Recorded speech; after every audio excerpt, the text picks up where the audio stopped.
One day, I needed to buy something for dinner. It was much easier when my parents did the grocery shopping.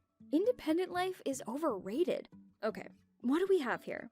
Cereal, macaroni and cheese, soda. I'm not getting candy. That's too much. Damn, it happened again. Please, no. I need to check your pockets, ma'am. No, watch the cameras if you have to. Okay, let's watch them together. We went into a small room with a bunch of screens. The guard pressed a couple of buttons and I saw myself on the screen. I was walking past the candy shelf, grabbing some with my left hand and putting them in my pockets. I knew it was happening again. How embarrassing! I put my hand in my pocket and pulled out the candy. Oh, what a night! Let me tell you about myself. My name is Laura. I'm 18 years old. I'm from Queens, and I'm known in many local stores. But I'm not a thief. I always pay for my purchases. It's just, it happens on its own. It's hard to explain, but you'll understand after you hear it. 2 days after that incident, I was out for a walk and ran into a guy I went to high school with. He was very handsome. I thought he wouldn't recognize me and just pass me by, but that's not what happened. I felt like the heroine of a romantic film. I probably looked stupid, but I just couldn't help but smile. Dylan smiled back at me. I got excited, but remembered just in time that I wasn't a schoolgirl anymore. I decided to take a chance and ask him out. Why not? Listen, if you're free, maybe we could, Oh, I didn't expect you to be so outgoing. What? I just wanted to invite you to the movies. I'm sorry. I just thought it just slipped out. I'm so clumsy. It was awkward, but Dylan seemed to like it. I was relieved. I was excited, too, because we had agreed to meet that night. Oh, I had been dreaming about this date for so long. It would be perfect. I had to try. The movie started. I scooted closer to Dylan. My plan was to snuggle up to him when it got scary. I was a little nervous. Oh no, not now! I decided to quickly cling to Dylan so that he wouldn't suspect me. My plan worked. He hugged me back. Hey, I get that you're turned on, but there are people here. If you want, I can get away from you. I'm talking about your hand on my pants. You are something else, Laura. Can I have my soda? I'm sorry. I didn't mean to! What is wrong with you? Dylan walked out. I ran after him. I was so embarrassed by how I was behaving. I had to explain everything to him before it was too late. I didn't want to do this. Sorry. I'm sick. And I just can't control it. I wanted to tell him everything, but suddenly I felt so offended. I saw how angry Dylan was. At that moment, I knew he wasn't going to understand me. I couldn't hold back my tears and just ran away. It's time to tell you everything. When I was a kid, I fell off a carousel on Coney Island and hit my head. Hard. I recovered, but since then, my left hand has been living its own life. I just can't control it, especially when I'm worried. I have to avoid stress. Doctors call it alien hand syndrome. Because of this, my life is full of these kinds of failures. I wish my hand was only stealing food. It just loves molesting people. I can't even count how many guys I've touched. It was like another person had moved in and hated me. When I do my hair, my left hand ruffles it up. When I button my buttons with my right hand, the left hand unbuttons them. When I get myself a chair, my left hand pushes it away. Oh, and my father is the only person it hates more than me. It once took a trimmer and cut off his hair. Because of stress, I had a relapse. It was terrible. I thought someone had snuck into my house and attacked me. I don't even know if I feel relieved that it was my own hand. Do I need to handcuff you again for the night? For a second, I thought about what Dylan would say if he saw handcuffs in my bedroom. After all that my hand did, the thought made me smile for the first time that day. But then I remembered that we had broken up, and I got sad again.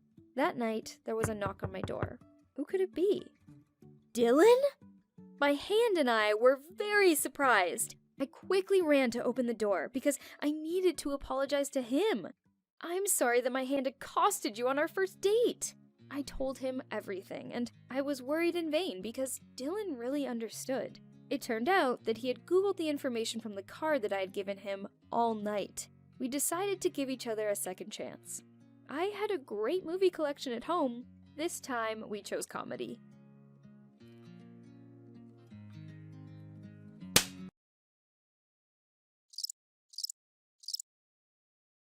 Oh, sorry.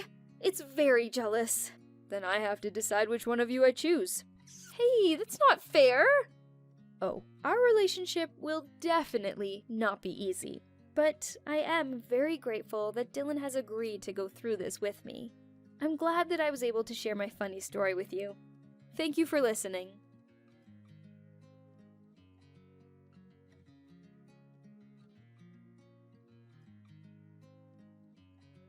Hi, I'm Alice.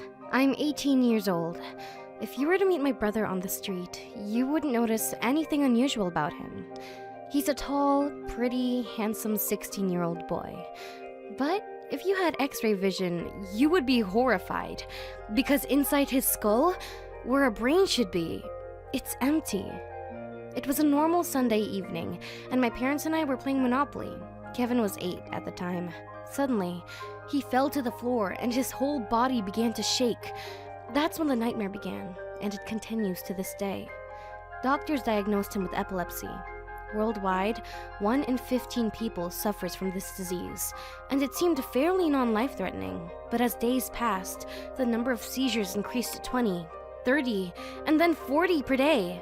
After another examination, it turned out that Kevin had a much more serious and dangerous disease.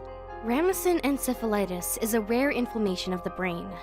My parents were offered a solution, an operation that could help my brother, but they couldn't decide whether to do it. Meanwhile, Kevin wore a protective helmet around the house so as to not injure himself during his falls, the number of which was growing. I once counted 60 in a day. With the seizures came loss of consciousness, impaired speech, and memory loss. He began to limp on his left leg. No matter how terrible the operation seemed, it couldn't go on like this anymore, and my parents decided to move forward with the operation. So, 8 years ago, a little more than half of the brain was removed from my brother. The entire right hemisphere and parts of the adjacent tissues. After the operation, Kevin woke up half paralyzed. His entire left side became weak and ceased to function. He lost vision in his left eye and he couldn't speak normally. It was awful to see him like that. Then there was intensive therapy for 10 hours a day.